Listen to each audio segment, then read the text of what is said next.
Hello students. 7 months मैंने AIA PGT exam के लिए दिए थे। बहुत हार्ड वर्क भी किया था। उसके बाद एग्ज़ाम होने पर रिज़ल्ट आ जाने के बाद 3 राउंड्स होते हैं सिलेक्शंस के, ये सभी जानते होंगे। सबसे पहले तो मैं ये बता दूं कि मैंने सिर्फ गवर्नमेंट कॉलेजेस ऑफ महाराष्ट्र के ही ऑप्शंस डाले थे। No aided, no private colleges, क्योंकि मुझे पैसे लगाकर MD बिल्कुल नहीं करनी थी। तो मैं बिल्कुल नहीं चाहती थी कि मेरी पढ़ाई पर कोई फ़ीस भरनी पड़े। मिले सीट तो गवर्नमेंट में मिले या फिर मुझे बिल्कुल MD करनी ही नहीं थी, ये मैंने पहले ही डिसाइड किया था। इसलिए ऑप्शंस उसी हिसाब से डाले थे। फर्स्ट राउंड हुआ था, उसकी लिस्ट में मेरे नाम के आगे कुछ भी नहीं था। फिर सेकंड राउंड में इसी तरह से कोई सिलेक्शन नहीं था मेरा। किसी ने मुझे तब पूछा कि फर्स्ट राउंड भी हुआ है, तुम्हारा सिलेक्शन नहीं हुआ, सेकंड राउंड में भी नहीं हुआ है और अब थर्ड राउंड में भी नहीं होगा, तो क्या करोगी? हंसकर पूछा।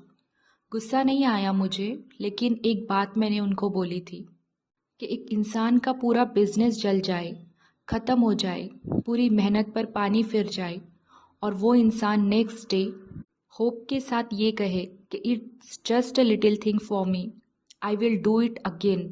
I can do it again with a big smile on his face. So like him, मैं भी यही सोचती थी और कहने को नहीं, सच में सोचती थी। अब भी ऐसा ही सोचती हूँ और मैं दूसरों को भी यही कहती हूँ कि हर चीज़ में पॉजिटिव रहो। देखो, हम इंसान हैं, बुरा तो लगेगा, लेकिन हमेशा खुद की काबिलियत पर कॉन्फिडेंस रखना। एक रास्ता अगर बंद हुआ तो 4 रास्ते आगे और खुलेंगे, बस हार नहीं माननी है। कुछ लोग इतने जल्दी हार मान लेते हैं, 1-2 इंटरव्यूज़ देकर जब सिलेक्शन ना हो तो गिव अप कर लेते हैं कि हमको नहीं करना ये सब। इंटरेस्ट होने के बावजूद भी थोड़ा सा बैठकर सोचो, इतना पढ़कर, इतने एग्ज़ाम्स देकर आपने डिग्री हासिल की है, तभी तो आप इंटरव्यूज़ के लिए एलिजिबल हो। 1-2 बार में क्या ही होगा, ट्राई करते रहो, कुछ ना कुछ तो ज़रूर होगा, लेकिन ट्राई करना इम्पॉर्टेंट है, गिव अप बिल्कुल मत करना। जो अपॉर्चुनिटीज़ आपके पास है उसे वेस्ट मत होने देना। हर एक चीज़ का टाइम होता है, उसके बाद हमसे वो चीज़ें करना पॉसिबल नहीं होती है, तो रिग्रेट करने से बेटर है कि आप ट्राई करो और अपनी मंजिल तक पहुँचो। इसरो के साइंटिस्ट ने फेल होने के बाद भी 3 इयर्स लगातार मेहनत की, सिर्फ उस एक दिन के लिए जब चंद्रयान सक्सेसफुली मून पर लैंड करेगा। एथलीट्स और प्लेयर्स कई साल तक मेहनत करते हैं, सिर्फ उस एक दिन के लिए जब वो ओलंपिक में परफॉर्म करेंगे। स्टूडेंट्स जब स्कूल में होते हैं तो साल भर पढ़ाई करते हैं, उस एक दिन के लिए जब एग्ज़ाम होती है। लोग जिम जाते हैं, डिसिप्लिन रहकर डाइट को फॉलो करते हैं, ताकि एक दिन वो अपना ड्रीम फिजिक अचीव कर पाए। कई सारे स्टूडेंट्स गवर्नमेंट जॉब के लिए प्रिपरेशन करते हैं, उस एक दिन के लिए जब रिज़ल्ट आएगा और वो एग्ज़ाम को क्लियर होता देखेंगे।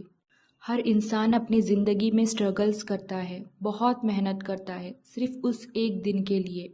मार्क ज़करबर्ग से किसी ने पूछा कि आपको रातों रात सफलता मिलने पर आपको कैसा लग रहा है? तभी मार्क ज़करबर्ग ने कहा कि वो रात बड़ी लंबी थी, इस एक रात के लिए न जाने मैंने कितनी रातें कुर्बान की है। माइकल फेल्प्स, जिन्होंने एक ही ओलंपिक में 4 गोल्ड मेडल जीते थे, और जब उनसे पूछा गया कि कोई एक टिप दीजिए ताकि दूसरे प्लेयर्स को मोटिवेशन मिले, तब माइकल फेल्प्स ने कहा था कि बहुत आसान है, बस 4 साल तक बिना एक भी दिन के छुट्टी लिए साल के 365 दिन, दिन के 12 घंटे आप प्रैक्टिस करिए, आप यहाँ पर पहुँच जाएंगे जहाँ पर मैं हूँ। इस एक दिन के लिए मैंने क्या क्या किया है वो मैं ही जानता हूँ। कई लोगों के ज़िंदगी में वो एक दिन आता है और सब कुछ बदल जाता है, लेकिन उस एक दिन के लिए पहले दिन से स्टार्ट करना पड़ता है।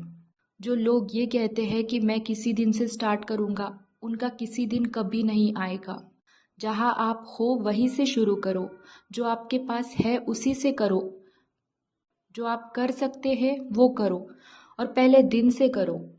और उस एक दिन को हमेशा माइंड में रखो कि एक दिन आएगा और सब कुछ बदल जाएगा। आप अपने सपने पर काम कर रहे हो, आगे बढ़ रहे हो, सब कुछ सही चल रहा है, लेकिन अचानक एक बड़ी मुश्किल आ जाती है, हौसला कम होने लगता है, हिम्मत कम हो जाती है। तो आप इसका सॉल्यूशन तलाश करते हैं और बड़ी मेहनत करने के बाद आपको वो मिल भी जाता है। फिर आप आगे बढ़ते हैं। रास्ते में और भी मुश्किलें आती है, लेकिन आपके जुनून के आगे उन मुश्किलों की कोई औकात नहीं है और आप सारी मुश्किलों से लड़ जाते हैं। और फिर जी जान से मेहनत करने के बाद फाइनली वो दिन आ जाता है जिसके लिए आपने इतना कुछ किया है। उस दिन आपका ड्रीम अचीव हो जाता है। आपके आंखों से खुशी के आंसू आने लग जाते हैं। आप अपनी फैमिली को बताते हैं कि फाइनली मैंने अपना ड्रीम अचीव कर लिया है और आपके सामने वो पूरा स्ट्रगल आ जाता है जो आपने किया है। So please do it. Thank you so much.